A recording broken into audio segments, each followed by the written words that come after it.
Welcome back for part 2 of Area 51. We are a brief gaze into the abyss. Quick note, we do thank you for anyone who listened to part 1 of Area Mom. 51. Shout out to the moms out there. Yeah, my mom's not gonna Thank you listen. to all. My mom's not gonna listen to it because she believes it's Satan worship. So, Well, thank you to 2 moms. Thank you to both of our listeners. We apologize for the poor quality. We are learning and we will get better as we figure this out. So any mistakes like mispronounced words or any echoes that you hear, it is our promise to you to incrementally get better. so basically, it's like sorry for any English mistakes we make, or mistakes we make with talking, like very basic things we should know how to do. Sorry for words. Yeah. We promise if you give us 2 or 3 years, we will be the most mediocre podcast you have ever heard. We will get to that average line in no time. So buckle up. Again, we are a brief gaze into the abyss. We cover weird things. We like weird things, and we are going to be diving into our part 2 of Area 51. Just to recap on our last episode, we spoke about Roswell and the famous incident that led to the mystery of Area 51. We covered Major Jesse Marcel's story about Area 51, also Colonel Philip Corso's story, and then we kind of did a brief overview of Area 51, the book Area 51, An Uncensored History of America's Top Secret Military Base. Mm-hmm. And we kind of went into the author of that book's recounting about Russian deformed babies, Nazi babies. Yes, the Rush was Joseph Stalin working in cahoots with Dr. Mengele, like two notorious monsters working together to freak out Americans via aliens. Right? Yep. Not convoluted at all. It totally makes sense. Yeah.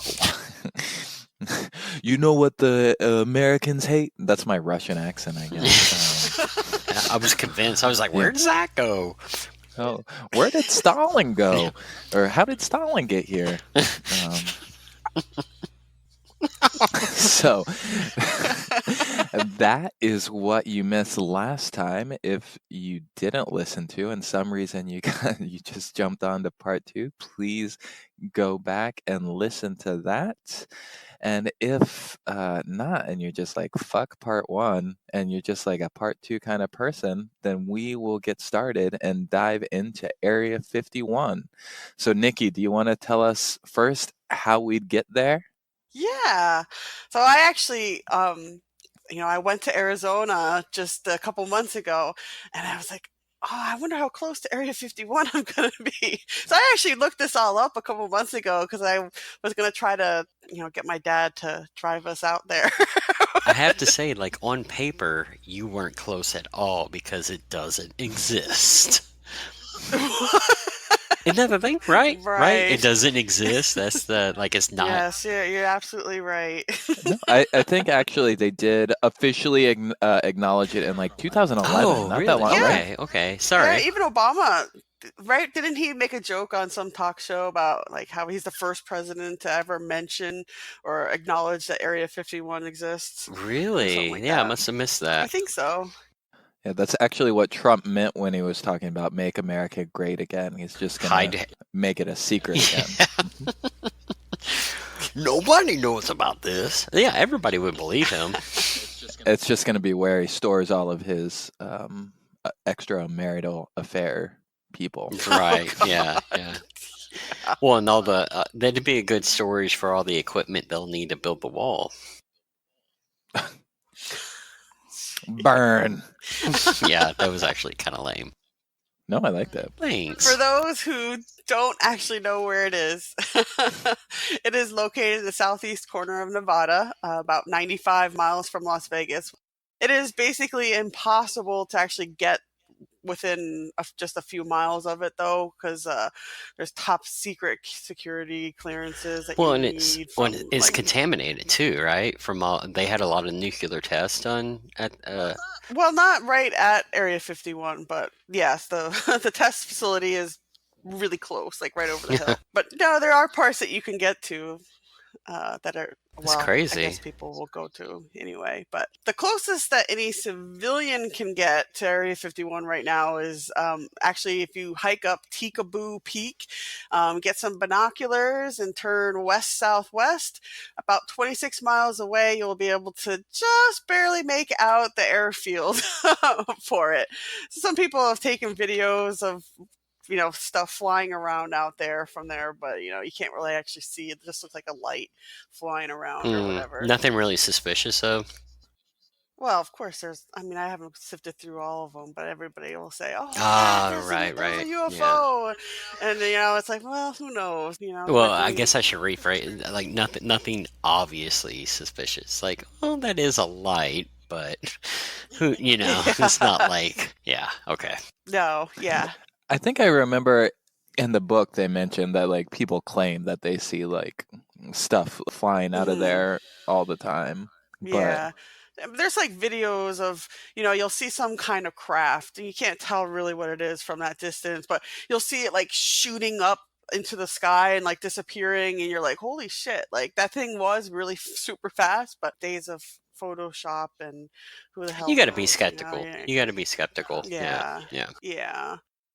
But so if you happen to actually be in the military or a politician or whatnot, and you have really high clearances, you can try to get in there. But even still, like even the highest clearances, a lot of people just can't get in there. People that actually work there have to go through a really intricate process. They have to go to a specific terminal at McCarran International Airport. And the terminal itself is owned by EG&G, which is one of the companies that works out of Area 51. And they board a Boeing 737 or 727. I don't know my planes, but whatever. The plane it uses the call sign Janet, followed by some 3-number sequence for the airport control towers. Ooh, yeah, that'd be great. I know. That would be really, really metal. The airspace above Area 51 is completely restricted from all air traffic. Both commercial and military flights are strictly forbidden from entering the zones. For military, if a pilot enters the airspace, they could receive extremely severe punishments, such as facing a court-martial, dishonorable discharge, and time in prison. So they take it pretty damn seriously. Not death. Not quite, I guess. Maybe that could be the extremely severe punishment, though. Apparently not too serious about it, then. Sorry. So if anyone is a military pilot, Philip's basically calling you a pussy unless you instantly go out there. That's right. Fly over Do it. I would, but I'm not. I'm not in the military, though. I mean. Military took my license away. I mean, what can you say? Yeah, they were like, we don't want you in here because you're a loose cannon. You're too wild card. Yeah, actually, they were like, you're not smart. All right. So Sir, you've only passed the 3rd grade. You cannot join. Didn't he say that last time? What's that? Didn't it come up last time that Philip only made it to 3rd grade? I don't like where this is going. My self-deprecating humor is taking the wrong turn. I'm actually just trying to get compliments from everybody, but instead they're just agreeing with me. They're like, I could have done that better. They're like, yes, you could have, but you didn't because you're an asshole and we all hate you. I'm kidding. I'm just kidding. All right. So once you get to Area 51, all the there are no windows in the building. So the people that are working on different projects and stuff, they can't see what the other people are That's working what it on. is. Like, it turns out like Area 51 is just a giant chicken farm. Because you know how they don't have windows. They don't have windows in chicken farms? No, I don't know what the reason is. I don't know. I watched one of those food documentaries where they're like, your food is killing you. And that's like something I picked up. They're like, the chickens don't have windows. Yeah. That's sad. I know. Chickens need windows. I mean, to be fair, like for a long time, the Soviets were really jealous of our nugget technology that we have in the US. So it was probably top secret trying to hide how we nuggetize. Well, that's how. So that's how we got to fingers. The fingers were a step in that direction before the actual nugget. So yeah. But anyways, I digress. Yes, back to having no windows. When they needed to perform flight tests, everyone that was not involved in the project was ordered to stay indoors until the test was over and the aircrafts or whatever they were testing was returned to the hangars. They also have armed guards driving around. They're believed to just be like private employees from like a private company, not military. And there's sensors all around the grounds surrounding the area and signs and stuff like that.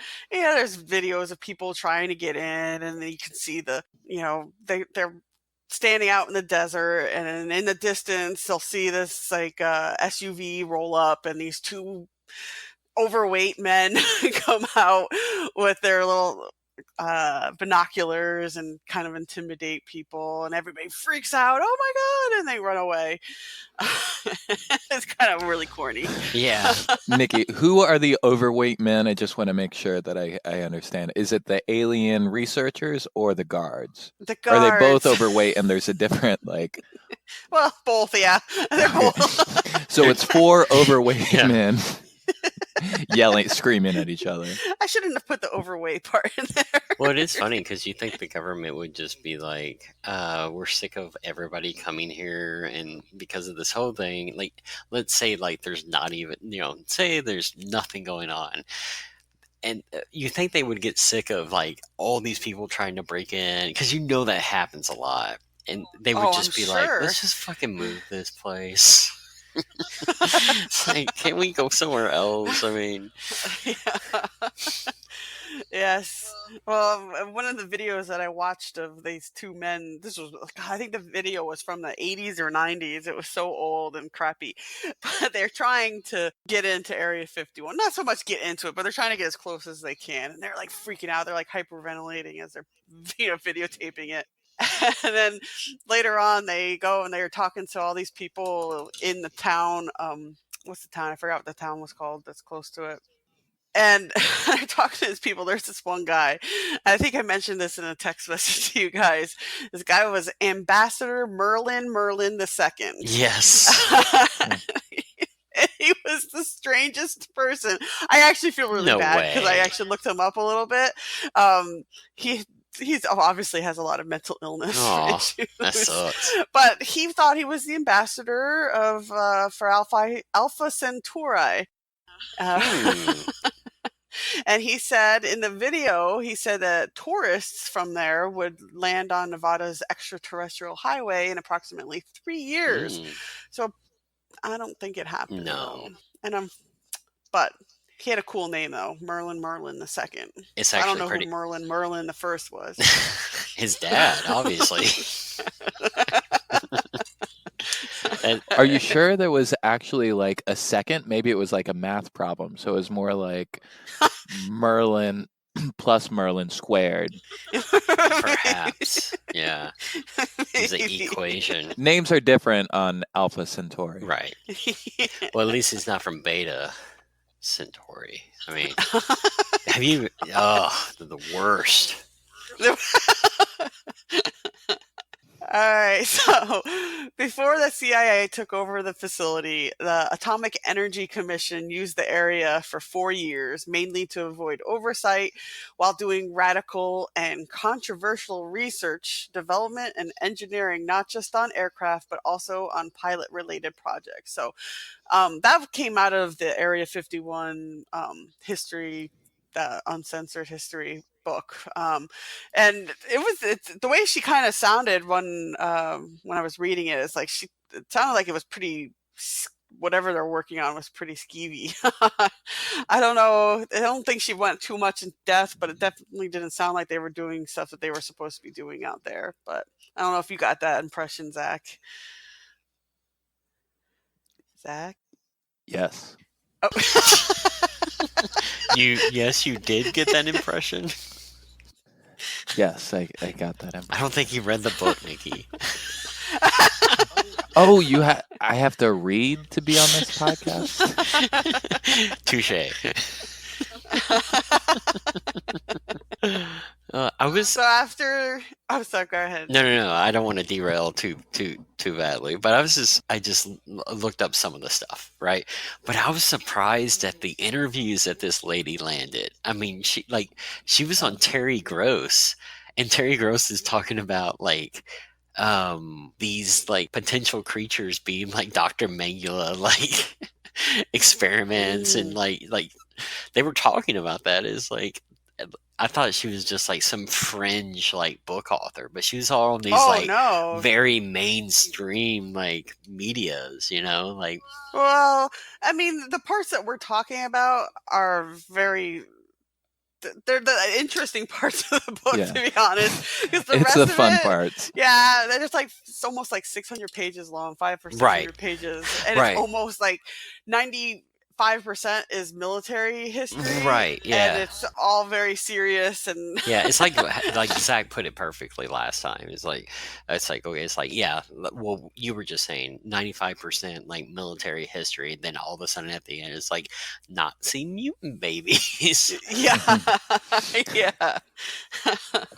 So after the Atomic Energy Commission left in 1955, with the guidance of CIA officials Richard Bissell and Herbert Miller, the test facility was opened to the agency's first spy plane, the U-2.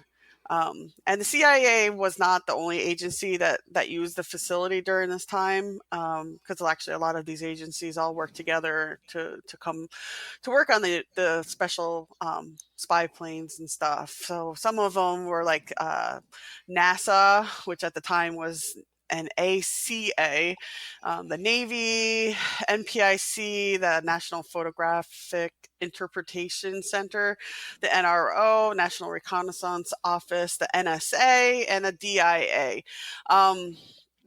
Also Bono and The Edge. Yes, of course. They were out there working. That's a U2 joke. I knew those. I knew those guys were involved somehow. Oh, U2. Yeah, they're terrible.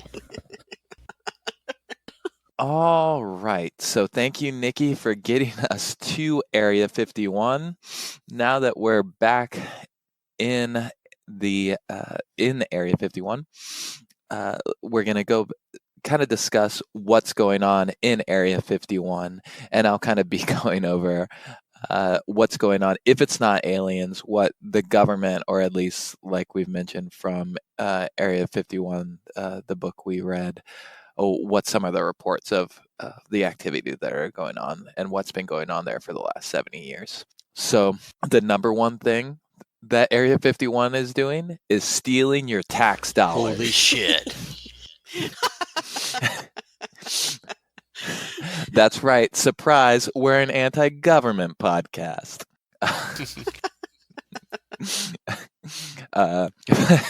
But yeah, so basically, for all that the money that just goes missing in all the audits, actually there's a real reason behind that, but that's a big conspiracy right there. People talk about. I would say so. Yeah. Well, yeah, they have those big audits, and then they for some reason can't account for like $12 billion or something like that. And you're like, what the hell happened to $12 billion? Oh, they're sending it to Area 51. Well, no, not really, Well, but it's so weird. Like, okay, I know you guys are probably going to think I'm crazy for saying this and think I'm weird, but I've had a job before. And in that job, is that the weird part? yeah, that is. In that job, like you have certain accountabilities, and like if like $20 was gone, everybody was like fucking freaking out. It's like, wow, we gotta find this $20. So it's crazy to me that there's these billions, millions, Billions. billions with a B, just like unaccounted for, and no one's like, hey, where'd this be? Yeah. Yeah, you would think more people would be interested, but Yeah, right. If anyone wants us, we're thinking about like doing quizzes, or not quizzes, polls for like things that we'll cover in the future. So if people really want us to dive into the budgets and some of those conspiracies, I'm sure all of that literature is super interesting and not at all racist. Or boring. Yeah, so let us know. I'm sure that will be episode 3. We're just going to read the national budget line item by line. Exciting stuff coming up. Stay tuned. Everybody bone up on your accounting terms. This GL doesn't match. That's not even like a real accounting term. Like everybody knows what a GL is. I'm such a loser. A good lady? That's right, sir. Good lady. I don't know what a GL is. Okay. So, anyways, back to Area 51. So basically, there are over 70 years of history at Area 51. And I mean, honestly, a lot of it is just kind of military bickering and, like we mentioned already, zero public oversight. Nikki put it a wonderful way before. It's just if you read the book Area 51, an uncensored history of America's top secret military base. God, it's such a long subtitle. But if you read that book, there's just a ton of kind of dick waving, as Nikki so beautifully put it. Which honestly makes it a very convincing story to me, but we can get into that because that kind of seems like the kind of stuff that would go on. Oh yeah, like anytime there's something stupid going on, it's usually because some man like wanted to prove how big his cock was. I mean, that's why. That's why on this podcast I put in writing that I have to speak 30% more than Philip on every exactly. episode. See what I mean? Like everything's always like that. Just a dick measuring contest. Oh yeah, everything's a pissing contest. Yeah. So yeah, there are obviously some people with differing opinions at Area 51, and it's kind of been that way from the start. And it really started out with the atomic tests that were first performed in Bikini Atoll, which is a small island in the Marshall Islands, which is west of Hawaii. Oh, sorry, we pronounce things correctly on this podcast. Yeah. Speaking of dick measuring. Exactly. So the Bikini Atoll Islands, which I think I read somewhere is like where they got the name for Bikini Bottom for SpongeBob. So we'll throw that in there. Oh. Is this not a history of SpongeBob? No. Is that what we're going into? Because all my notes from here on out are part about 3. SpongeBob. Right. Okay, good. We Well, can get into. Interesting note. The starfish Patrick Mangula baby. Just saying. Not mutant Nazi baby. Just saying. I mean, that is apparently exactly what they look like kind of short. He doesn't have a nose, so, so Does have we an actually, elongated Nikki head. actually, oh, I'm sorry, go ahead, Nikki. No, I was just saying he does have the elongated head. He just doesn't have a bulbous Yeah, head. he's like a conehead type alien. But no, these atomic tests, like, yeah, she kind of starts this whole. It goes into Area 51, because the CIA kind of started the Area 51 because of these tests. And I was actually curious after reading like the whole part about, you get from different, I think like 3 or 4 different views that she interviewed people that were at the tests, and they all were talking about the impressions that they got after watching the test. And I was curious. I was like, well, yeah, maybe there's a video of it on YouTube. And I actually looked it up and watched it. And actually, it's really stunning. It's really disturbing also, obviously, knowing what it can do. But I mean, when I watched it, I actually gasped like when the explosion went off, because I just wasn't quite expecting it for some reason. Really? Even though you see it like 1,000 times in movies, big explosions and stuff. But I don't know why. It just was, it was interesting. Yeah. So I'm so glad that you said that, Nikki, because we'll go into Emerson LeMay's opinion about those tests, and Yeah. it wasn't a gasp. No. He had a slightly different opinion, but so basically from those tests, obviously we're in the Cold War, or into World War One, and there were some differing opinions about those tests and what should be done going forward, and that directly kind of connects to Area 51.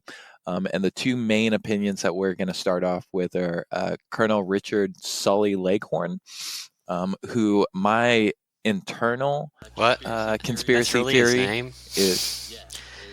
is that he was the basis for Foghorn Leghorn. Yeah, that would be amazing. I haven't really connected the dots. It's solely based on his last name being Leghorn and me giggling every time.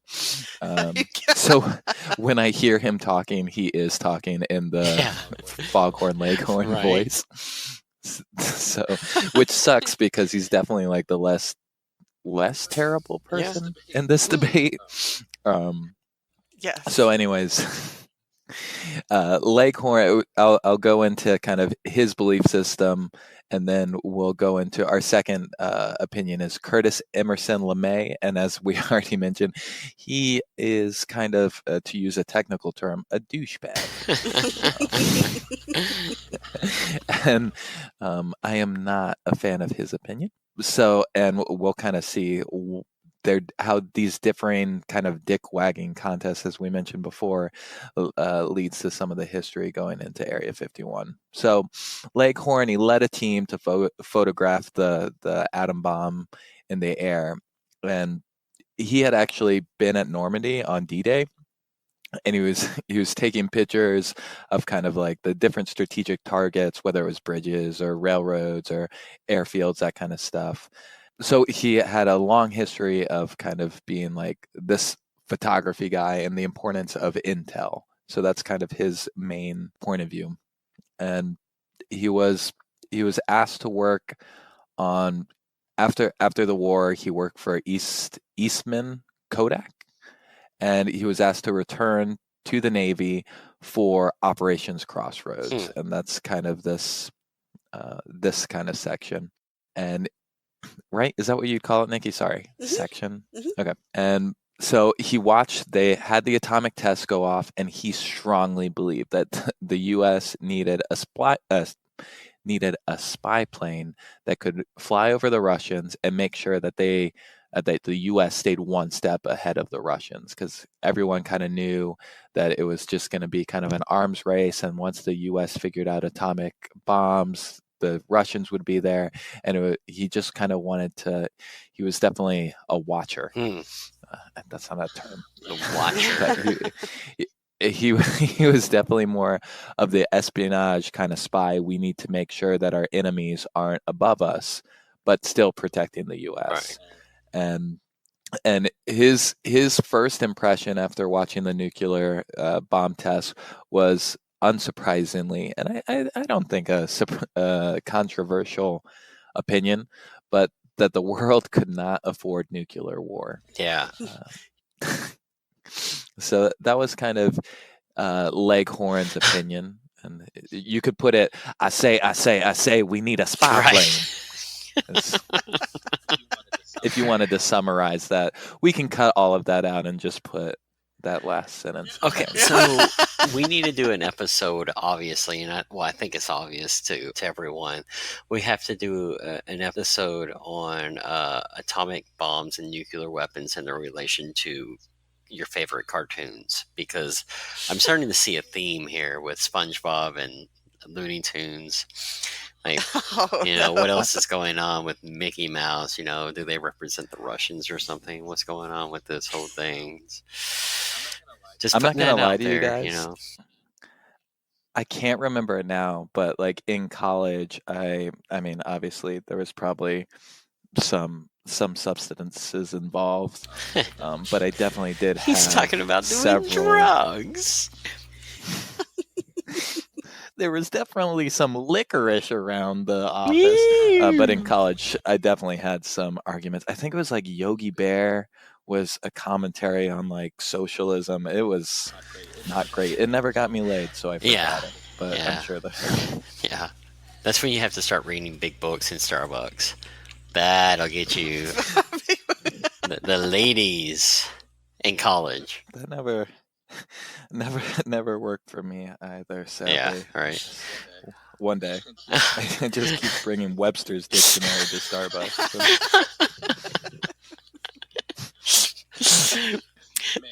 Ma'am, you look incredulous today. I am going to look up obtuse. Okay, so we've gone over Leghorn. Kind of just like his basic beliefs. Like that transition? Smooth. Very. Like with the ladies. Like bourbon. And sweet bourbon. And so then we have Curtis Emerson LeMay. And I don't know, Nikki, I don't know his rank. I know he's in the military. At this time he was pretty damn high up. I know he was like he ends up being like one of the youngest generals or something like that, but Yeah, we'll call him Pee-wee because I don't like what he says. Emerson, right? Isn't that the name of the dog that the Roosters always like picking on in the Looney Tune cartoons? Oh my God, Philip, we have such a sweet. We are going to go. You can come to Atlanta. I live so close to Georgia Tech, and we will just blow it out of the park. That sounds awesome. I'm totally going to do that. I just Googled the Curtis LeMay to see if it told us, it says, he was a general in the United States Air Force and but he was also the vice presidential running mate of American Independent Party candidate George Wallace in 1968. What? Oh my God. Dang. Do you want to say that again, and just remove that you Googled it so it can seem like...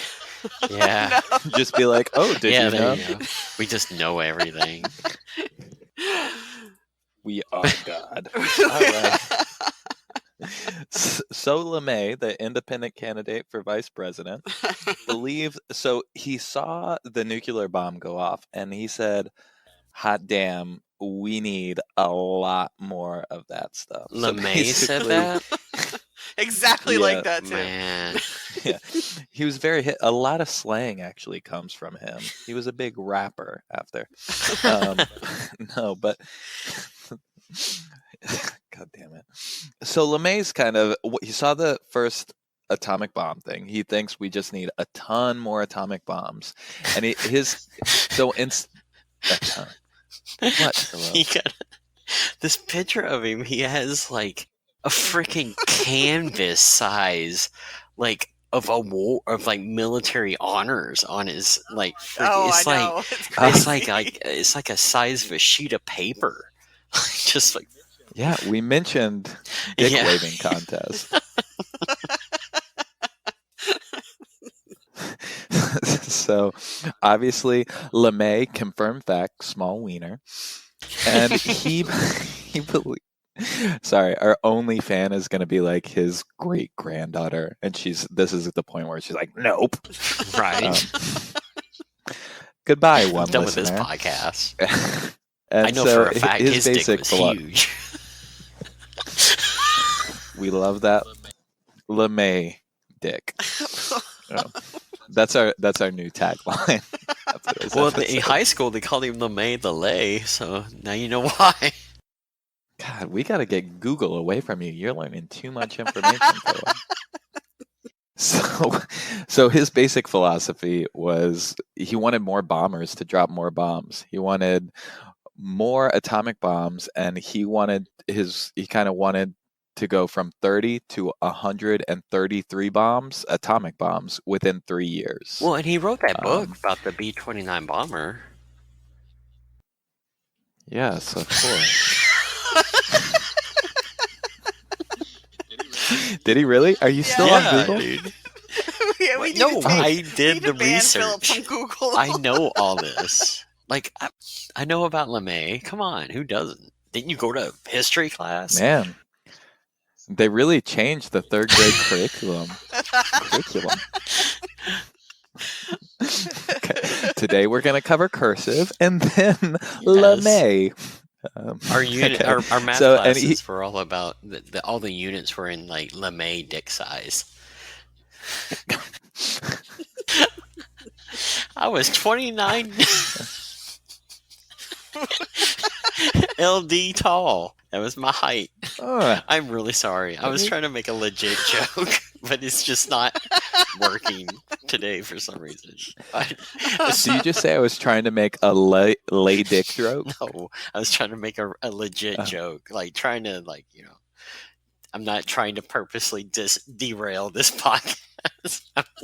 These are my futile attempts to make legit jokes. I'm just failing today. Assuming that I achieved something the other day. The last time. No worries. Nikki learned how to cut you out last time, and we'll just do it again.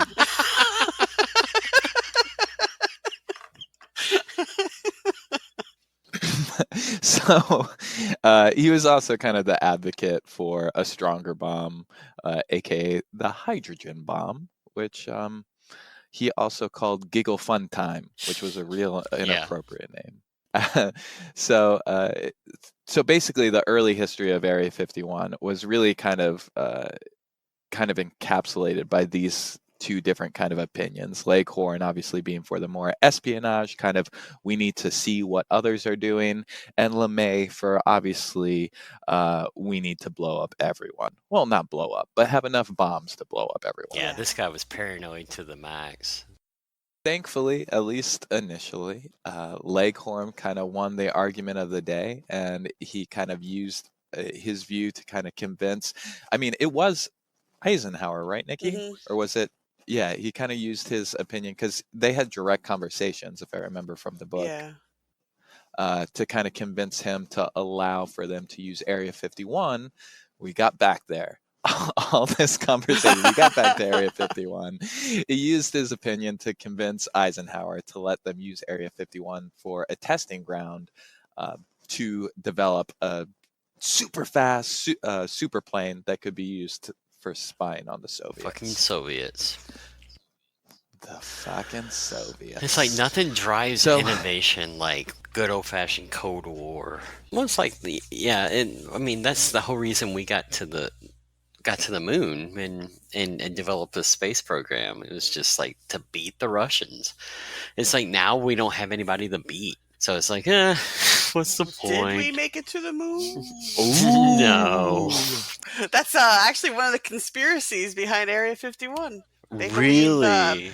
People believe that it was shot, the video was shot at Area 51. Wow. Yep. Okay. Where were we? U-2 spy plane. Yeah. That's my Bono impression. So the first plane, and probably the most famous plane that was supposedly developed at Area 51 was the U-2 spy plane. It was a project that the CIA worked alongside Lockheed Martin. I have like several friends, or I guess I used to have several friends that work at Lockheed Martin. And the reason we're no longer friends is I just yell at them about this constantly. And so they stopped taking my calls. Mm-hmm. That bourbon know, again. right? I have a few glasses of bourbon, call up the old buddies. After reading one of these books. Danny, where are the aliens? Zach, it's 3 a.m. on a Tuesday. You keep waking up my family. Yeah, so it was a project that the CIA worked alongside with Lockheed Martin to kind of develop the spy plane. And if you don't know, spy planes are made to spy on others. Like undetected? Yes, wow. That is. Once I opened the dictionary again at the Starbucks that I'm at, excuse me, ma'am, spy means to look at others without them knowing. I don't know. Now, if you follow me, we may have sex. Ladies. All right. So the U-2, it could take pictures from really high in the air, to use a technical term again. Basically, high enough so missiles and planes couldn't see it or reach them. Yeah, I mean that's what it was initially designed for, to be able to fly over and take pictures at an altitude where the Soviets couldn't, their radar couldn't detect it, right? No, actually the radar could detect it.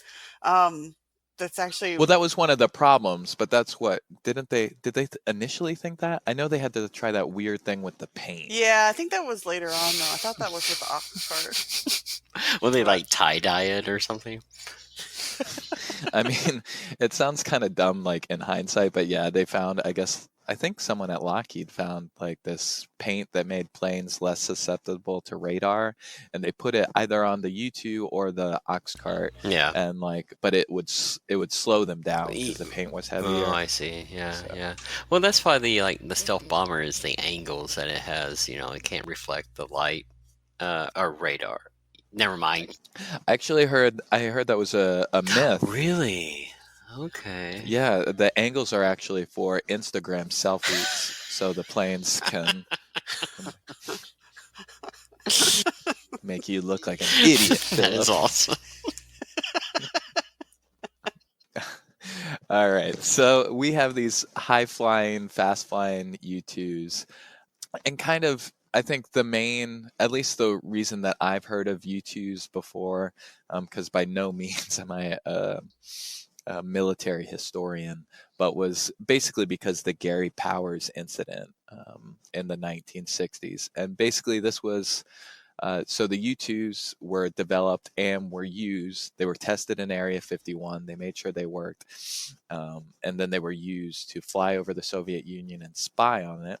And in 1960, Gary Francis Gary Powers, shot down by the Soviets.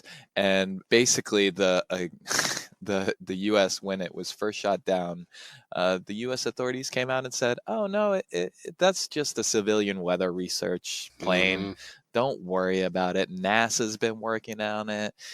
And like Nikki and I were talking before, we were like, oh, that doesn't sound familiar. The government coming out and saying something is related to weather research. We got to know about weather. So the U.S. has such a bone. I'm going to start saying that. I'm going to I don't know. So that'd be really funny if someone was having like an affair on their wife. They're like, why were you out so late? I was researching the weather. Oh. Always a solid excuse. People always believe you. It's like, where are my reports when you're at work? I was researching the weather. I wasn't looking up. Who's this woman in your bed? It's a weather balloon. I want to be a government employee. That's all you have to do to get out of doing any of your weather work. That's actually the reason, like we were talking about, those billions of dollars that are unaccounted for. They're just like, weather. Right. And they're like, oh, that's a solid excuse. Yeah. It's like we're gonna research all this do all this research on the weather and these strange weather patterns that we're having, and then just not believe them. Ooh. I had a little delayed laugh there. Sorry. No. It was like one of those things. Our podcast makes you think. Yeah, it's not just all. Yeah, jokes. You have to really like think about my jokes. It's like, what? Oh, I see. Yeah, that's kind of weird, but yeah, that's funny, I guess. So the only problem with the US's first initial story was the Soviets had actually captured Gary Powers. So they had the pilot and a lot of the actual plane itself. So yeah, the weather kind of ruins the weather story. trick isn't going to work with them. They like have the stuff. It's like we got a guy here and a spy. Oh, that's a weather plane. balloon, right? Khrushchev's just like, oh, I have this guy Gary here, and they're like, oh fuck, that's a weather balloon, and they're like, oh, you're right, and they just throw like literally the man out to the trash, like it's just cellophane, and he's like, now I can escape because they think I'm just cellophane or whatever weather balloons are made out of. All right, so once.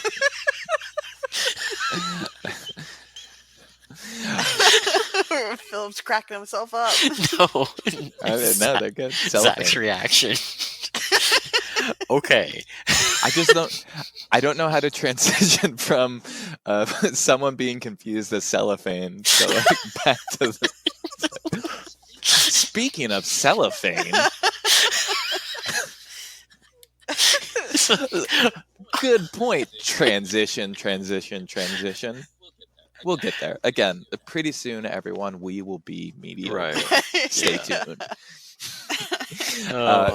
So once the Soviets basically called the U.S. out on their bullshit, the U.S. came clean, and it really was kind of a national incident. It was a huge embarrassment for Eisenhower, and Powers was he was convicted in the Soviet Union of espionage, and he was actually sentenced to 3 years of imprisonment and 7 years of hard labor. But after 2 years, he he was released. Prisoner exchange. Yeah, he lived out the rest of his life in Los Angeles. Are you Googling him, or do you know that? Yeah, he died in. Did you go to like his show at Caesar's Palace? I mean, he died at the ripe age of 47. God damn it, Philip! Stop. Nikki and I read 2 books. Oh, well, I read 2 books. Nikki read like 8. Oh my god! And I've watched so many YouTube videos that I am ashamed of what's suggested to me sometimes. You just come out here Googling stuff. Yeah, my YouTube's suggestion videos are pretty scary. That's Nikki. What I would also like is for our Instagram account, which will be something. We'll tell you what it is sooner or later.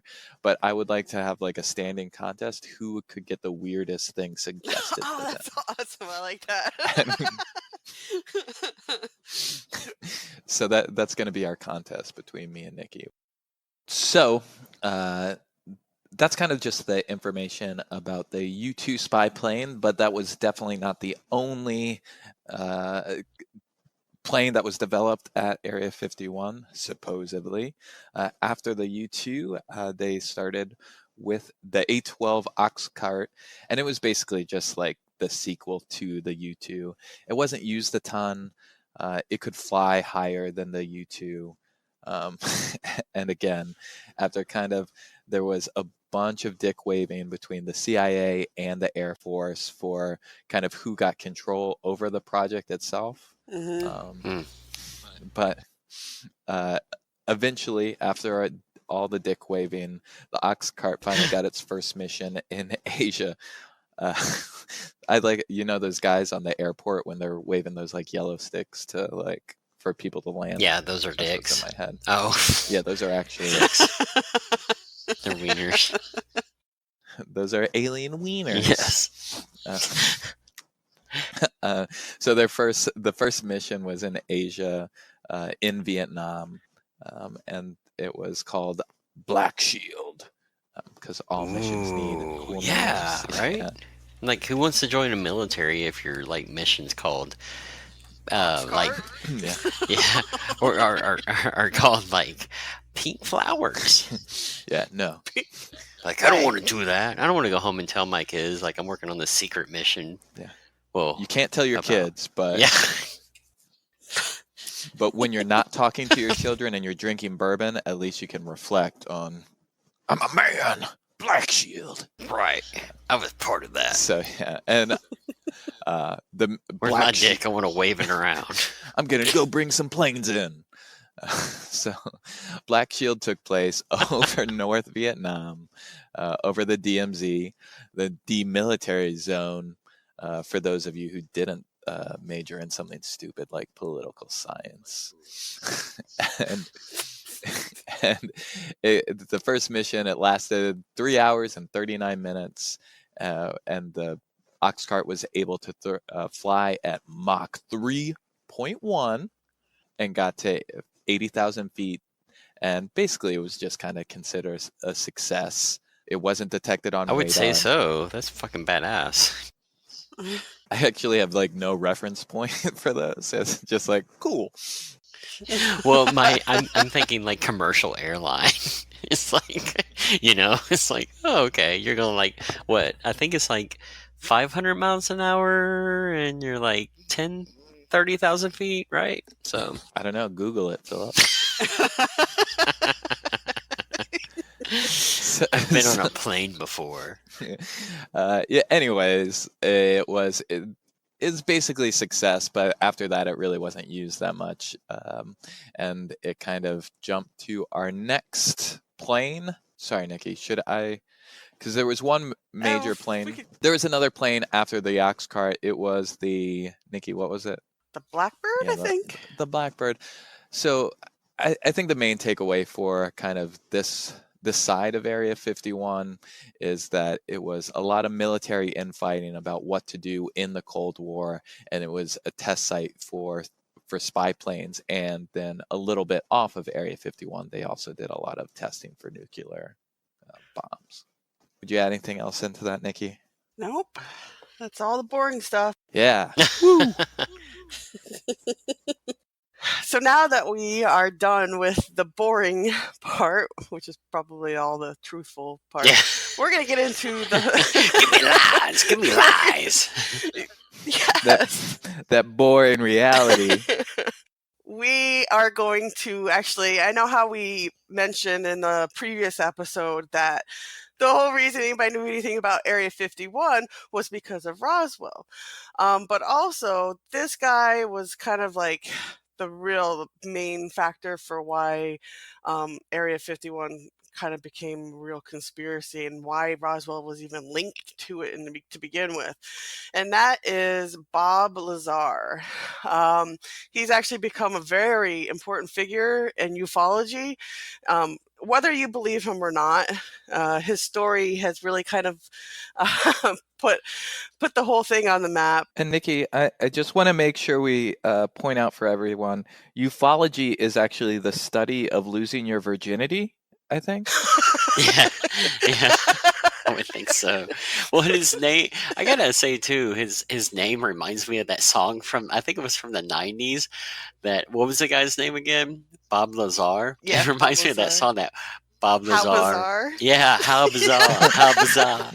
Oh God. Bob Lazar. Bob Lazar. That's what they were talking about. They were talking about Area 51. That's why they didn't have any more hits, because the government shut them down. Exposing the truth. Yes, that's true. That's exactly it. Not because they sucked. I don't even know who they are. You will. So in 1989, he famously went on to the show and was interviewed by George Knapp. Now, pretty much anybody in the conspiracy world knows who George Knapp is. And in this interview, he revealed that he had worked at a place called S4, which was actually not in Area 51. It was in the complex, but it wasn't actually in the building Area 51. I think it was like slightly off in another hangar or something like that. And when he worked there, he claims to have reverse engineered flying saucers. As one does. Or at least attempted. He said he attempted to, but it was basically impossible. Right. Yeah. It's impossible because he couldn't figure it out. Yeah. Right, exactly. Just like when I can't figure out a math problem. It's impossible. Long division is a lie. Yeah. Now, there's no denying that he's an intelligent person. We'll get into it a little bit later, like what people take issue with his side of the story. But it definitely does seem like he is an intelligent person. He's just not totally making everything up in his story. But so some of the things that he describes he describes like the propulsion system that the flying saucers had. And actually, I thought it was pretty interesting the way he described it. He did this example and it said that our objects that move, we have something being forced out to move the object forward. Whereas this propulsion, right. Whereas this is more of a gravity, like a shift in gravity, where like there will be. And so the example that he used was you'd have a mattress. And you put a bowling ball in the middle of the mattress, and you push with your fist, you push down on one side, and the bowling ball will move towards it. And he said that's kind of how they believe that the UFOs moved. So they were shifting. So you're like warping the fabric of space. Exactly. Space and time. That's right. So that's what he said. And this was this was back in 1989. This is not now. Not saying that was like there weren't people smart enough to figure that kind of stuff out. Nikki, are you telling me Bob Lazar created the TV mattress commercial where they drop a bowling ball from like a ladder onto a bed? And what they're really yes, with a wine glass. What they're really trying to do is explain like space travel. Yeah, like a real dumb shit had like a eureka moment. It's like, eureka! I got the perfect mattress commercial, and usually it's like the other way around. But also, I think that's basically the theory too for Star Trek. They're warp-filled engines. It warps space and time for them there goes our Star Trek reference. Yeah, we're gonna have to limit you, Philip. I know it. Yeah. We're gonna get sued by CBS. You get one Star Trek reference and like 4 randomly angry political comments. Okay. All right. I better write this down. So back to what Bob Lazar saw. Bob Lazar. Oh my God. I'm so sorry, Nikki, for interrupting you. But it's Otera Millionaires Club is who sings that song. And I know, I'm staring at it and I'm waiting for the perfect moment to interject a joke, and I've been waiting so long. I'm like, I've learned this information. How do I throw it up on Nikki? And then I was like, oh great, Philip made that reference again. It's not stupid. But but of course, then I made it the main point that I really want you guys to know is they were active for 18 years. 92 to 2010. How bizarre. Did they all die of suicide? Anyways, Nikki, Bob Lazar. Yes. So he also described these seats that were inside the craft. Of course, they were very small, fit, only for like a very small child. And then he also describes this element 115, which supposedly, I guess, was like the fuel that they use. I did listen to a bit about the element 115, and it's kind of all over the place. I mean, obviously we don't have it here on Earth. Scientists have tried making it. but they've only successfully created like an atom, like one or two atoms. They can't seem to like stabilize it. Yeah. But some scientists say that under the right circumstances or whatever, and then you get into stuff that I don't understand, it could be possible. But for what Bob Lazar was saying, that when he worked in Los Alamos, he handled this stuff. So, and he has like this whole story behind it. It's kind of, well, I'm just going to skip that part. I'll edit that out.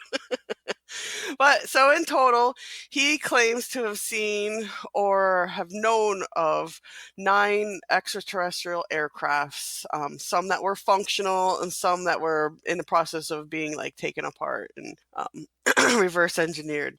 So that's his story. And from what it sounds like, he was saying that when he originally went onto the show with George Knapp, that he was on there to protect himself because I guess he had stolen some of this Element 115, or not, like he'd taken it out or something, and then they were after him. So he went onto the show to protect himself, to be like, hey, if somebody kills me now, everybody's going to know that you guys were just trying to cover it up. Or he's probably going to die anyways because the element's extremely unstable and it's just like it's radioactive. He's just carrying it around like, I got it. Well, he's still alive, so he's done okay. Maybe he's a superhero now. Yeah. I don't know. So, of course, as always in these kinds of situations, there are tons of critics. One is Stanton Friedman. He is a big critic of him, which I actually read Friedman's criticism on Lazar, and I have to say, I think it's kind of shitty. Like all he did. So Nikki, you're saying you're on Team Lazar? Team Lazar? No, I just think that Friedman was an asshole in this. So maybe his critique of him wasn't that great, but I got to tell you, I mean, listen to from what I've heard, the guy sounds like he's full of shit. Says the man whose jealousy doesn't have Element 115. Right. I was this close. I do think one of my favorite things about, like, I imagine there's like 2 truths for almost everything we're going to be studying, or not studying, or kind of like looking at from here on out. And it's one, that Nazis are going to be somehow affiliated in the very end. And like 2, there's going to be some real angry nerds and angry at each other. Yeah. Oh yeah. Like every time I say anything about like that's like somewhat like related to like science, I like someone's listening out there that actually knows that shit, and they're like, "You are so dumb." Philip thinks he's talking about Element 115. Clearly, he's talking about Element 116. Right. Well, I'm tempted to get my wife up here because she's like a chemistry nerd. No one will even notice if you have. But Ashley I do know film that all of your like scientific comments. If you just all of a sudden start talking like her, just dove it in. It's like Element 115 only had like the most stable version. I got to say this: the most stable version only has a half-life of 0.8 seconds, and I'm sure that's in like a very controlled like environment. Yeah. So I don't know how easily it would be. You've never stolen. been sexier to me, Philip. I'm just saying. Well, so Lazar claims to he claims to have gotten his degree from MIT and Caltech. Wait a minute. This is where he claims he doesn't have like a paper. So this is one of the issues that people have with him. Is see, Friedman, after hearing the interview and stuff, he called MIT, he called Caltech, and he tried to find any record of him attending those schools, and there was nothing. So obviously that's a big red flag. Credibility out the window. Yes. So I mean, I think that's what is referred to in the scientific world as a whoopsie-daisy. Yeah. Right. Or what we call in the normal people world, lying on your resume. Friedman looked really deep actually into this, and he even pulled up like his high school records Damn. and said that he ranked like in the bottom third of his class in science. But I don't know. I mean, maybe Are there's you telling me there also really is a permanent record that they kept threatening me with? Oh shit. I hope my work never gets like pissed off at me. Like enough to that's do why I that. was like, geez. Like, we're not like, gonna this is fire you. extreme. We're gonna look up your high school records and embarrass you. Hey, Zach, in third grade, you missed recess 86 times. What's up, brah? Yeah, exactly. You're just not management material. Well, what people say to counter this, that people that believe and support Bob Lazar, they say, well, there's proof that he worked at Los Alamos, which is this a highly technical facility. So some people say, oh, no, he was just a janitor then probably. But no, there are like 2 scientists that actually say, no, we actually worked with him there and he was one of us. Right. Well, what's that one And guy? there's- I forget his name. He weaseled his way into like as a high-ranking official in the military, and he was just like, You mean Donald Trump? Yeah. Heyo. Yeah. Forget my example. The guy that it was like he was wasting all these missiles. Like he thought it was during World War II. Who was that? I think it was the guy that wrote the book that they got Scientology from, and he was just like, L. Ron Hubbard. "What's that?" Yeah, L. Ron Hubbard. Yeah, he totally snuck his way into the military. I mean, Did he? yeah. I mean, I know he was big into the Navy and stuff. I don't. Yeah, know about his career he in like there. somehow weaseled his way into like as like a captain of a ship or something, and he spent all this time and money like blowing Oh, I up. do remember And something like he that. was, and he thought it was like an enemy ship. It turned out it was just like a rock formation underwater that he spent like 3 weeks like blowing shit up. And they're like, "Why are you wasting all these missiles?" Like, Oh my god. so, but anyways, I'm didn't know sorry. that one. That's good, though. That went way off. I'm sorry. Is that a knock at your door, Philip? I think Tom Cruise is about to put you in a death grip. I know it. Hopefully, between his thighs. What? No, I'm kidding. Well, besides the scientists, what is that a bad segue? No, it No. should have been, speaking of Scientologists, let's get back to those other scientists because they're the same. Yeah. Yes. The real scientists. At Los Alamos, supposedly there was the phone book that listed, of course, all the employees and their extensions, and Bob Lazar's name is on there. Yeah. So it was like, so that everybody points to this as like, well, this is the evidence. He worked there. So obviously, Yeah. if he worked at this facility as a scientist, then he definitely had to have a good education. Question, Nikki. So maybe the government did cover maybe the government did cover up his degrees or whatever. No, I don't think so. Because I got my job.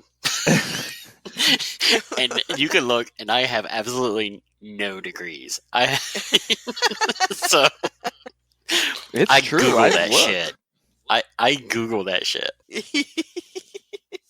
Yeah, I Google stuff all the time for work. Yeah. But Friedman, of course, had a explanation for this as well. Though I probably should have done a little bit more research into it, but I kind of gave up. His explanation for the fact that you can find Bob Lazar's name in the phone book was there was a K/M next to his name. Now, if you do a Google search of like Bob Lazar phone book or whatever, it does, there's lots of pictures that come up and it has like a list of people. But I don't see this KM that he's talking about, but I'm sure it's there. I'm sure people have just edited it out or whatever. You just can't get the real So, thing. Nikki, you've actually seen the phone book thing? Well, I've seen the page. And it doesn't say like for a good time call next to it? Oh, I haven't gotten to that part Ooh. yet. Now it's starting to get interesting. Yes, I told you this was the interesting part. So the KM is supposed to stand for Kirk Meyer, which is a contractor that worked in Los Alamos. So basically, they're saying that Bob Lazar didn't actually work for Los Alamos; he was a contractor that worked there. Honestly, don't know what the difference is. It's not like they were, contractors that were, scientists. It wasn't like they were just, maintenance workers or something. So I don't really see why that debunks it. I'm sure we're going to, if we had like thousands of listeners, which we don't, I'm sure we'd get a whole bunch of emails saying, no, we you're have wrong. threes of listeners, Nikki. Thank you very much. Multiple of threes. And I think maybe like 2 or 3 of them are actually not our friends and family. Yeah. Well, and getting back to the contract, I mean, there's contractors that work for NASA. I mean, right? Yeah. I mean, and they work in the facility as if they are actual employees. Like, I don't doubt I don't doubt that the guy worked there. I don't doubt the guy that he was a scientist. But I doubt everything he claims to have. One of the best man in my wedding actually is a contractor at NASA, and I gotta tell you, I don't believe shit that guy says. There you go. Love him. My name's in the phone book at the company. Mm-hmm. My bachelor party was just me waterboarding him. Like, what do you know? It was a blast. He did it for the podcast, folks. Actually, very recently, a documentary came out that oh god, this is horrible. I don't remember the guy's name, but I mean, it's Bob Lazar. Like, it's all about him. The guy that interviews him, he created this whole thing. He's a big believer and stuff like that, and he actually uncovered this little bit of evidence way back when Lazar had first made his claims. He described these machines that were used at the facilities to get in, like how we scan our badges or whatever you have at work. He had to go through something similar as well, but he described this metal plate that had these lines on them, and you were supposed to put your hand on top of those lines, and there was a light that shined from above your hand, and this device it took the measurement of the bones inside your hands and fingers, and so it was able to, I guess it's supposed to be very accurate, like a fingerprint or whatever. Yeah, but it's much more advanced. I don't know why they use it, but anyway, so he described this thing, and everybody seems risky if you ask me, because it's like chances are there would be someone that could have that, but I felt that was not quite, but whatever. But he described this machine, and this was back in 1989, and nobody knew anything about that, and everybody thought it was just one of these things that he just made up. Turns out though that the guy that made this documentary, he found these things to be real, and there's pictures of them. They're real devices, and they're actually used at Los Alamos. Cool. So yeah, a little bit of validation for Lazar. So back to Stanton Friedman. There are a couple other people that are big names in it as well, but we're going to focus on Friedman because he was also the one that he doesn't believe in Philip Corso either. So he kind of there can only be one Nerd King in Narnia. Yeah, exactly. Yes. But just like Lazar is really important in the Area 51 conspiracy, Stanton Friedman is the reason that Roswell became anything, because he was the one that actually he spoke with Jesse Marcel. The book was created after that, and that's how that matter became out in the mainstream again. And so a little bit about him and his background. Stanton Friedman is a nuclear physicist, and there's lots of evidence behind this. There's nobody that doubts him. He worked. Yeah, he has a degree. Yes, he has his degree. He's worked for companies like General Electric, Aerojet General Nucleonics, General Motors, Westinghouse, TRW Systems, and McDonnell Douglas. Oh, I thought you were going to say McDonald's. I'm like, what's he doing? When he was in high school, he worked for McDonald's. No, it's like, what do you think the chicken nugget's made of? He operated the microwave. He was the nuclear specialist. Nuclear. Yeah. Wow. So at these places, he worked on advanced classified programs on nuclear aircrafts, fission and fusion rockets, also compact nuclear power plants for space applications. So, very credible Cool. figure. And so that's why I do Yeah. tend to side with what he feels. That's why earlier when I was saying, yeah, he was kind of an asshole, like the way he wrote things, that he has a lot of credence behind him. Yeah, probably. I don't know. If I was coming from his point of view, it would kind of piss me off too, because it kind of undermines what he's worked so hard. Right. Yeah. So and you're right. I get that too. But actually, recently he retired from the whole thing, so we won't be hearing much from him in the UFO community anymore. Oh, really? Yeah. Yep. He retired from all of it. That's got to From be a lot of work. broken pelvis, from all the Yeah, there you go. All those chicken McNuggets. intercourse. You can't eat those every Sorry, day. sex with chicken nuggets. If you would have let me finish. Yeah, these right. those. Yeah.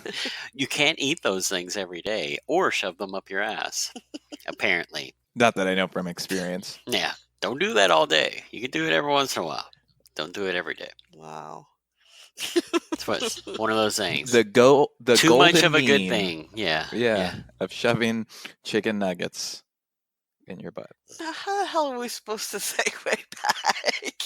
Speaking of buttholes, Friedman has a butthole.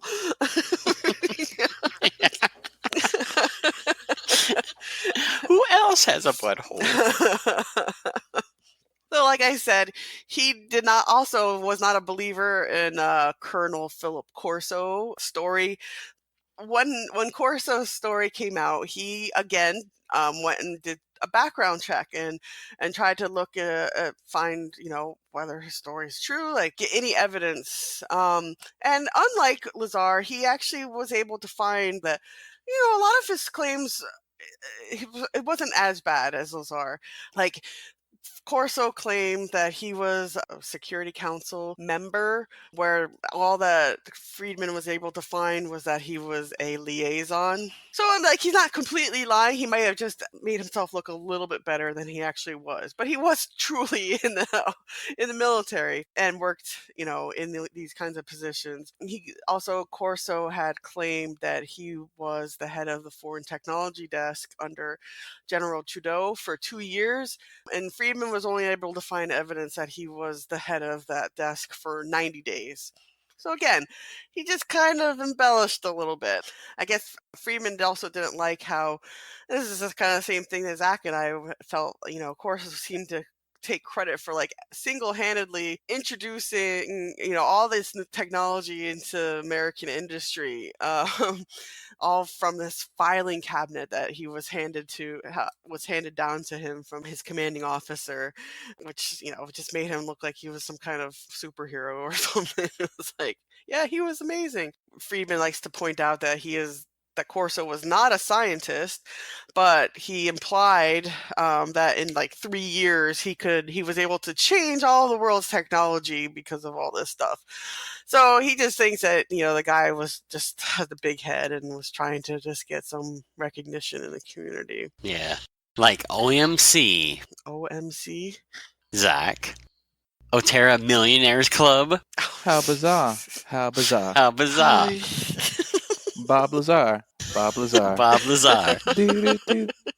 We have to do that together. Oh my From God. this point forward. Nikki, can that please be the song outro? I think we can use a little bit of it for free. Can't we? Can we? I think if it's like under like 15 seconds, I think we can. So I can stick that in. That could be our ending credits. Yeah. That would be awesome. I'd be so happy. Just really the do. Because I mean, I really feel like we have a younger audience. Mainly because I force our intern at work to listen to this. Not intern, sorry. She is a temp. She got promoted. Very proud of you. Shout out to you, Jenny. So one other cool thing about Friedman is he actually works a lot with Kathleen Marden. And a lot of people in the UFO community know Kathleen Marden because she's the niece of Betty and Barty Hill, which is a very famous UFO story, abduction story that at some point we will definitely cover if we can, make it more than a couple weeks. And I have met Kathleen Marden many times. What? What? How? Because I am a complete dork and I go to MUFON meetings. What's MUFON? Mutual UFO Network. It's like the premier network, like meetup group for ufologists. So I go with a friend of mine, and they have like monthly meetings, and I will go. I've gone to a couple. I've probably gone to maybe 10 total over Wait, the last they have maybe enough? like 4 years. Like, do they have like an annual meeting? Like, I assume there's like one big one, but they have like ones in like cities. Well, they all have over one huge one, like a big UFO conference, but every area, like every county, has their own MUFON meeting. Oh. So there's one that's actually just down the street from where I live now. I've gone to that one a couple times. That one gets really fun because people like fight. And then That is great. it is so awesome. Like they get really upset because some of them, they're all people that have experienced things. And so you have some people that have experienced and they've had really horrible experiences. Then you have others that have these like, oh, it was amazing. It changed my life and their aliens are so good and blah, blah, blah. And they kind of That like, sounds so annoying. big time. Have you guys seen like the Saturday Night Live one? They did like a few of them. It's basically like the whole premise. It's like 3 people and it's always kind of this redneck lady. I forget which Saturday Night Live lady does it. One lady will be like, oh, I was abducted by aliens and they showed me light. And then the other lady, like the joke lady, is basically like, oh yeah, all they did was slap my knockers around for 30 minutes. She's like, that was not my experience. Yeah, so that's my story about MUFON meetings. Which they're very fun. They're actually, but the ones that I've actually gone to and where Kathleen Marden has been, those are actually really good meetings. They're much more controlled and people don't really, they're all very respectful of each other and they don't really talk about their own stories. They usually just talk about some topic of what's going on in the world and stuff. Mhm. And she's a very, very nice lady. Anyway, but she's written a lot of books about actually she's written a lot of books with Friedman, and I know they've worked a lot together. So anyway, never got to meet him though. I do want to like just point out really quickly that like I know that we'll make a lot of jokes, and mostly me. I'll probably make way more like virgin ufologist jokes, but I do really hope that we can do like some interviews in the future, talk to some of the people that Nikki, because I do think it's like really cool, and obviously anyone's experiences, I mean their experience, and like you can't. Yeah, I mean if we get really into this and we actually start having people listen. We have an Instagram, Nikki. We're serious. Yes. Good. Nice little insert there. We have an Instagram, people. Yeah. What is that account? Oh, that a brief gaze into the abyss. No, a brief gaze pod. Maybe. Yeah, there we go. Is that? Get it right. Don't give them a brief gaze one. pod at All Instagram. Right. Ooh. .html. https :// www.instagram forward. Gosh darn it. They'll never find it now. I know. It's hopeless. So, I don't know. Do you guys believe Bob Lazar or do you believe Stanton Friedman? I do not believe Bob Lazar. I'm sorry, Zach, you ready? I do not believe Bob Lazar. Bob Lazar. Bob Lazar. Oh, damn. Bum, bum, bum, bum, bum, bum. He makes me crazy. Ooh, baby. Oh, those are the next words.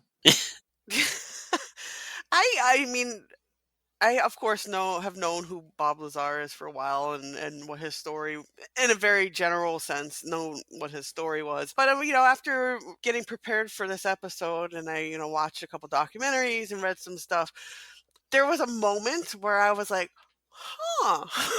like Yeah. like my believability, like I kind of, the needle moved a little bit over to Wait, the so side where I'm like, he might be telling the pro truth. Bob Lazar. Yeah, yes, just a little That bit. newer one, right? That you watched? Yeah. Yeah. That documentary.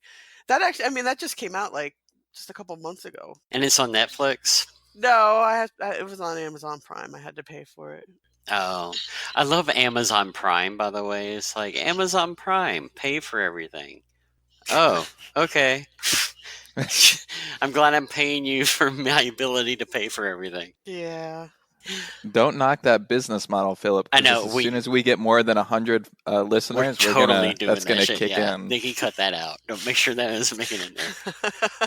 Oh, right. You like the first 5 minutes of this podcast? It's just gonna be $3.99 for the next 15. Right.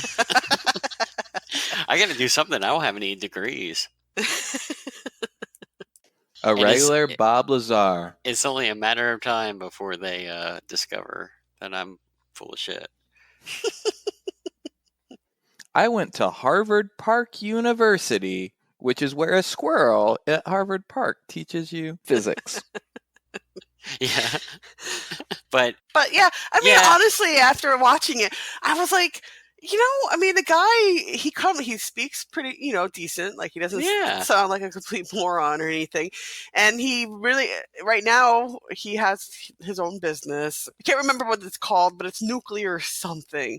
And he just does some kind of, I don't know what the heck he does, but it's something in the science field.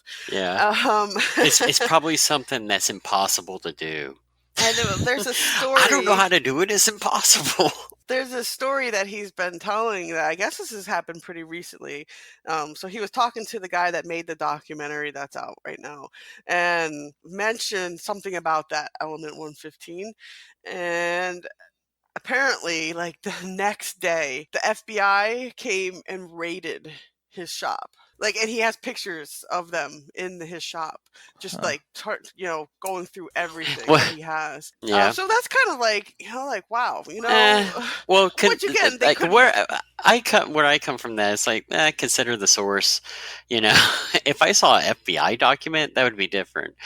But it's like, look at all these guys that are FBI that let me take their picture because they're in the FBI and they're okay with that while they raid me. So, I don't know if you guys... It's like every time I look around, he's in my face, Bob Lazar. Ooh, baby. He's making me crazy. Yeah. So, the thing about Stanton Friedman is I do think that, and maybe I'm setting myself up. So, like, I don't know if you guys have ever known someone who, like, it's kind of like that Big Lebowski thing where it's like the quote, like, you're not wrong, you're just an asshole. Checking people's, like, credentials, especially for, like, Corso, like being like, oh, technically you were only a second colonel, not a third colonel. You were never approved at the 30-day mark. And, like, I know it's, like, not quite that, like, nerdy. Man, if that's how you need to win your arguments, like, and even with, like, the Friedman thing, I'm not saying lie on your resume, but is it a good way to get an interview? And is first impressions the key to success? I don't know. Am I just using this podcast as a launching point for my bullshit business yes. book line? Yes, of course it is.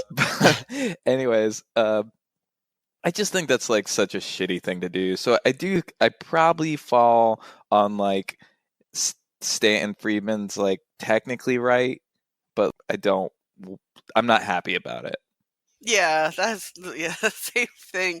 And actually, in the documentary, they talk about, there is I mentioned earlier that one or two scientists from Los Alamos have came out and said, yeah, I worked with him. I know who Robert Lazar is. We worked together, blah blah blah. And, like, I guess right after that guy did that interview to be in the documentary, Stanton Friedman was on the phone like the next day, just like going crazy, asking him all these questions and bothering the crap out of him. And the guy was like, dude, like, we didn't want to have anything to do with him. Yeah, and that's the thing too. It's like I don't doubt for 1 second that he worked there. You know, I'm sure he did. Like I actually believe that part. Mm-hmm. I just don't think he got a hold of Element 115 is all. And like all that I think is complete.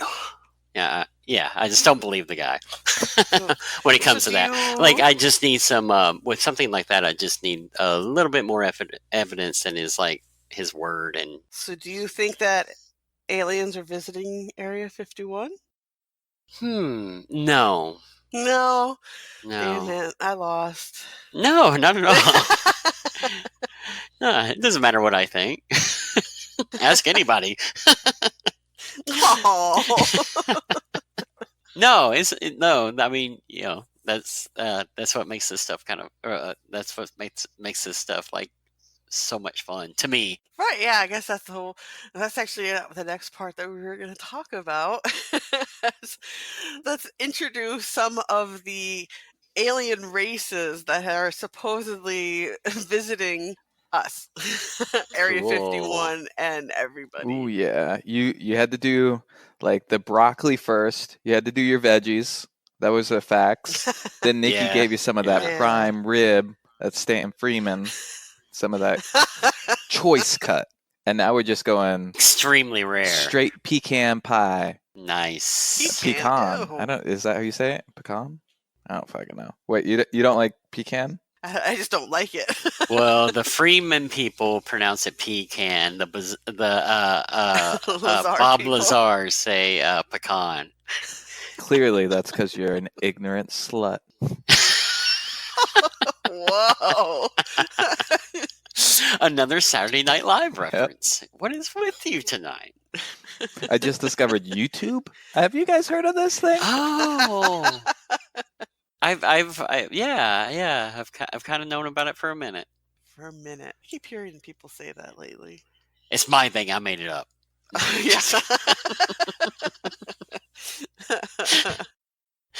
So, of course, the main one that everybody thinks of when you think of aliens are the Greys. They're the little dudes. And they're usually depicted EBEs. The EBEs. Yes, well, they're all EBEs, right? They've all got raging EBEs. Yeah. Not again. Yeah. Oh, God. The Greys, they make up 43% of all reported alien interactions. They're almost always said to be, between 3-4 feet tall. Some people say they're like naked, but actually a lot of people say that they had some kind of like full body suit on. That was like, like a second skin kind of thing. Yeah, like a spacesuit. They're space people. But often, which is not kind of in the popular culture, is there's usually also a very tall Grey with them. Usually like average human height, tall or even taller, and with but with the same kind of characteristics, the very thin arms and legs. And they're generally like the leader. A lot of people actually believe that the Greys, like the little dudes, possibly could be some kind of, like we would say, like a robot, like something that was created, and they just kind of like obey orders or whatever, but some kind of like biological robot. That's so like cool. They were created because they could created to withstand space travel, to withstand some of the hardships that your body would have to go through. That's a cool thought. I like that thought. That's so cool. So yeah, that's the Greys, the most popular, and then you get the reptilians. These are the bad guys. They're so of course, just like their name, they look like lizard people. They're big and creepy looking, and generally they're the ones that people kind of associate with. They're also like in charge of everything, and they're kind of bad. Most people have very negative experiences with them. these are also the ones that people say met with the president back, I think it was Eisenhower. You could even go go back to the reptilians met with Hitler. So we did bring it back to Nazis at some point. The Nazis always win. Except for World War II when they lost. Or did they? I'm so glad you said that. But you need to say that in like 20 episodes from now when we do that. I mean, I'm pretty sure the reptilians come back in that topic that you're talking about, right, Nikki? What's that? Well, like if the government, secret governments and Nazis underground, is that what you're talking about? Well, I've been listening to a book oh god about Antarctica, and supposedly there's a secret base, like a secret Nazi base underneath that aliens helped them create. It's really is that like fun. flat Earths kind of stuff or Hollow Earth? No. Wait, there's neither. There's just, it actually is. Well, we're getting way off, but there actually is proof that underneath the ice sheet in Antarctica, there's these tunnel systems that they haven't really navigated through, but they definitely know that they exist. The Mountains of Madness? It's an H.P. Lovecraft reference. There's actually a really convincing picture of the lizard aliens that I just Googled, and it's freaky. Here, I'm going to post it on the thing. Oh, and the thing. We'll post it on our Instagram, so follow there to see the reptilians. Which, good job, Zach. Honestly, are my favorite category of it. EBEs. Oh, so, just an alligator wearing clothes. 100% gonna post this. It's the gator from Ninja Turtles. That's where I know I was thinking that, and then I'm like, Sorry, Nikki. I had to. I couldn't help it.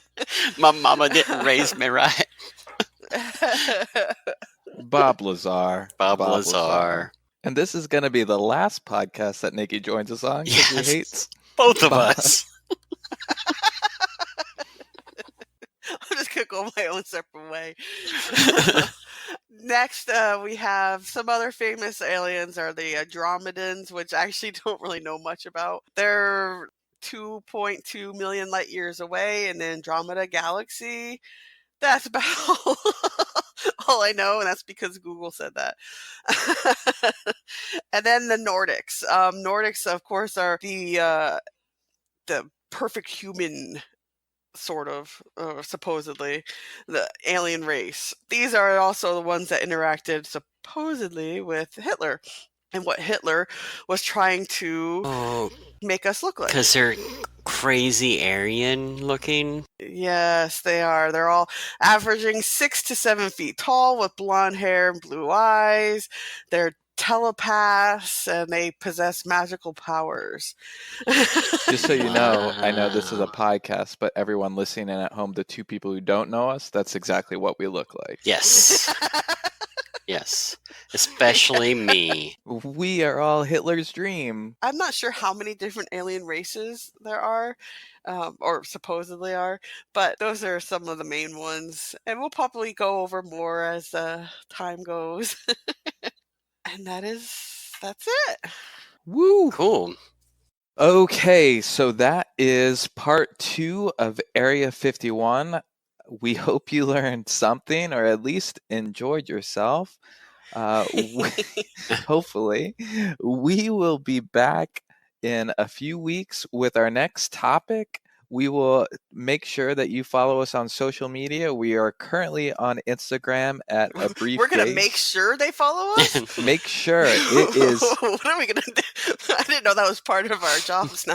We have, Enforcers. it's like a 10 commandments, and this is commandment 1. Commandment 1, follow us on the one social media account where we currently have one photo posted, and you can just look at that one photo over and over again. We'll be sure to post a Ninja Turtle photo every once in a while. You have to do it. Stay tuned for that whenever that pops up. And we will be back with more information about weird stuff. And again, we don't just cover aliens, we cover just anything we want, actually. Despite what our logo shows, hopefully at some point we'll have a logo that's got more than aliens on it. I love the logo. I love it. I love it. That's the thing is, I love the logo too. Keep it. But we're not just aliens. Yeah. We're really not. All the weird things. Yeah, I kind of felt like aliens represented that fairly well. I'm okay with keeping it. Well, just like how everything can go back to Nazis, almost everything could go back to aliens too. So behind the alien head, we need a bunch of little characters of weird stuff. So like they're fanning out behind the alien. So the alien stays, and behind the alien there is like a little Nazi guy and like a cartoon, like, I don't know, Dracula or something.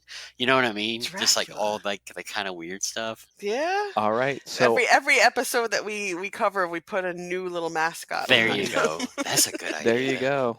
All like of you people who can draw and are on Fiverr, we will pay you $5 for a logo. Yes. That's terrific. I love that idea. All right. So again, thank you so much for listening to A Brief Gaze into the Abyss. We will be back in a few weeks. And signing off, I am Zach, here with Nikki. Bye. And Philip. Bob Lazar. All right. Reminding you to believe in yourself. And aliens.